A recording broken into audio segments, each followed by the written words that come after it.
Bonsoir et bienvenue à tous. Si vous nous rejoignez sur Scoop FM, c'est parti pour une nouvelle session d'actualité. Au sommaire, une question écrite vient d'être adressée au ministre d'État, ministre en charge de la justice et garde de Sceaux Constant Boutamba, après une tentative d'évasion à la prison centrale de Makala dans la nuit du dimanche au lundi 2 septembre dernier, faisant un bilan provisoire de 129 morts. Autre chapitre, le gouverneur du Haut-Ouélé, Jean Batomito, a finalement dévoilé son équipe gouvernementale. C'est ce qui ressort dans un arrêté provincial rendu public dans la soirée de mardi 3 septembre 2024. Mesdames, Messieurs, vous aurez le détail au cours de cette édition du journal. Restez branchés. Le forum économique RDC-Chine s'est clôturé mardi 3 septembre 2024 à Pékin, capitale chinoise. Prenant part à ces assises, le gouverneur du Haut-Katanga, Jacques Aboulakatoui, a mis en avant le vastes opportunités d'investissement pour sa province qui regorge de ressources naturelles et un grand potentiel agricole. Suivez le gouverneur Jacques Aboulakatoui dans cet extrait. Moi particulièrement, j'ai parlé de la province du Haut-Katanga qui a accueilli plus d'une trentaine de sociétés chinoises qui exploitent le cuivre principalement et le cobalt. Et l'impact n'est pas négligeable sur le terrain, l'impact sur le plan économique, sur le plan de l'emploi, mais aussi sur le plan social. Nous avons soumis des projets qui sont prioritaires. Aujourd'hui, avec l'exploitation des mines dans notre région, nous avons un déficit en termes de production agricole, ce qui veut dire que nous avons besoin d'être appuyés. Le projet consisterait à cultiver 100 000 hectares l'an de maïs et pour ça, nous avons besoin d'un partenariat gagnant-gagnant avec la Chine, soit accéder au crédit chinois, soit avoir des investisseurs chinois qui viennent œuvrer dans ces secteurs. Pour la province de Lualaba, c'est une opportunité. Sur le plan des mines, nous avons encore beaucoup de réserves. Comme annoncé en début de ce journal, le gouverneur de la province du Haut-Ouélé, Jean Batomito, a dévoilé mardi 3 septembre son gouvernement composé des 10 ministres après une longue attente par la population de ce coin de la République démocratique du Congo. Le détail. Ces 10 collaborateurs ont été choisis pour concrétiser la vision du chef de l'État, Félix Antoine Tshisekedi Tshilombo, qui place la population au cœur de ses priorités. Ils auront également pour mission de soutenir les actions du gouverneur Jean Batomito afin de stimuler le développement de la province du Haut-Ouélé dans tous les secteurs. Voici la composition de ces gouvernements provinciaux avec les attributions de chaque ministre. Jacques Anzatependanga, ministre de Relations avec l'Assemblée provinciale, Finances, Culture et Arts, Mouvement associatif, Jeunesse, Sport et Loisirs. Wivin Tongudo Gati, ministre de l'Économie, Budget, Environnement et Ressources naturelles. Alexis Ombadela Sondoko, ministre de l'Intérieur, Sécurité, Ordre public, Décentralisation, Justice, Coopération interprovinciale et Droits humains. Arfongenda Sumbu, ministre des Infrastructures, Travaux publics, Reconstruction et Santé publique. Didier Médoua Mayolo, ministre de l'Éducation nationale, Nouvelle citoyenneté, Formation professionnelle, mine, plan, portefeuille et investissement. Jean-Louis Paipa Igundo, ministre de l'Aménagement du territoire, Affaires foncières, Urbanisme et Habitat, Transport et Voies de communication. Xavier Mamboy Bantou, ministre près du gouverneur, chargé des Affaires sociales, Solidarité, Développement rural et Affaires coutumières. Jean-Fiston Batokobe Semende, ministre des Hydrocarbures, Énergie, Industrie, Commerce, Petites et Moyennes Entreprises.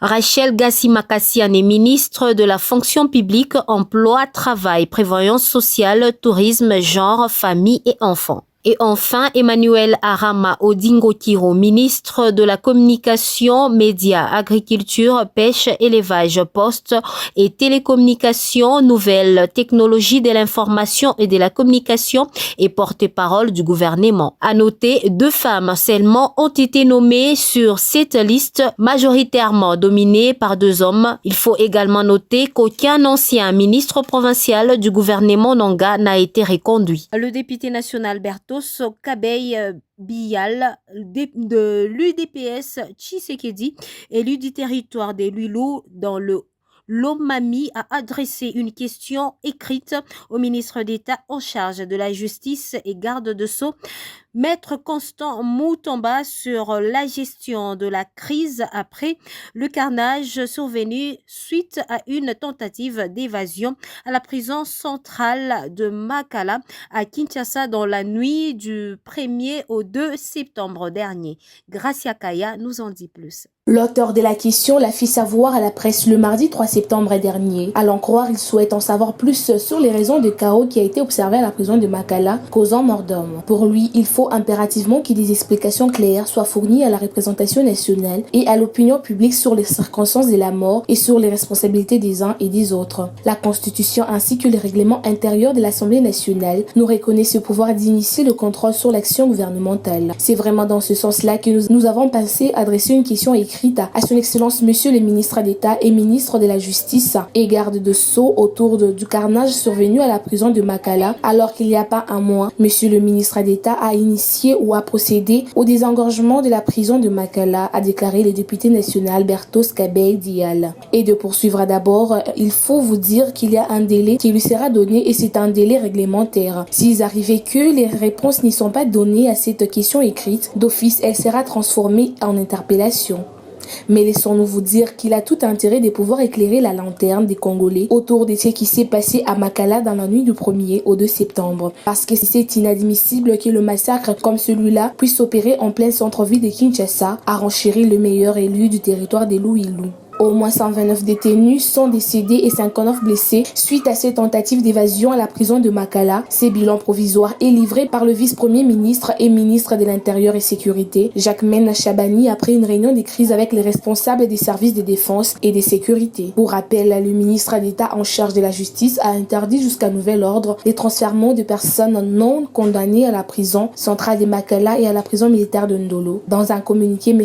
Constant Moutamba Tungunga a annoncé aussi l'intensification du processus de désengorgement de ces deux centres pénitentiaires et d'autres prisons à l'intérieur du pays. Le ministre de la Justice parle également de l'accélération du progrès des délocalisations de la prison centrale de Makala pour la construction d'une nouvelle prison excentrée de Kinshasa. Autre chapitre, le cadre de concertation opposition, société civile est favorable au dialogue. Ces dialogues visent à renforcer la cohésion au sein de l'opposition afin de sauver la démocratie et protéger la RDC de dangers qui la guettent, telle est l'aisance de notre s'unir ou périr. Mouika Michel, président national du Parti national pour la nouvelle énergie du Congo et membre du cadre de concertation opposition-société civile. Suivez.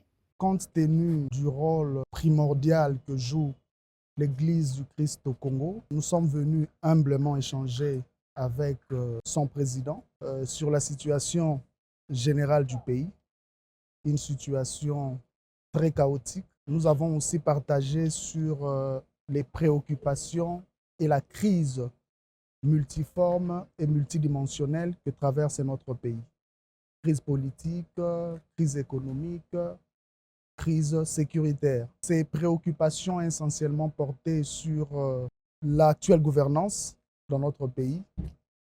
Vous avez vous-même suivi hier comment est-ce que plusieurs personnes ont été massacrées à la prison centrale de Makala. C'est une violation des droits des personnes, même si elles sont détenues. Alors, quelle est votre position en rapport avec l'appel au dialogue de Martin Fayoulou? Bien que notre objectif ne soit pas de faire le procès de l'opposition ou des opposants, nous tenons à rappeler que notre initiative pour la mise en place du cadre de concertation des forces politiques et sociales vise la cohésion, mais au sein de l'opposition et les autres forces vives. C'est cette démarche qui doit être soutenue par notre frère Martin Fayoulou, en lieu et place de s'ouvrir à un prétendu dialogue qui ressemblerait beaucoup plus à une sous-traitance en faveur du pouvoir en place.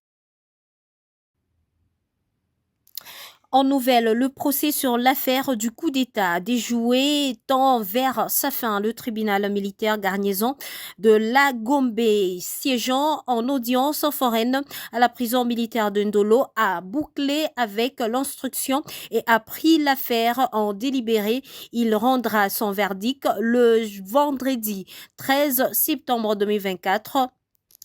Selon le magistrat Freddy Eyoume, sa juridiction est suffisamment éclairée dans le cadre de cette affaire.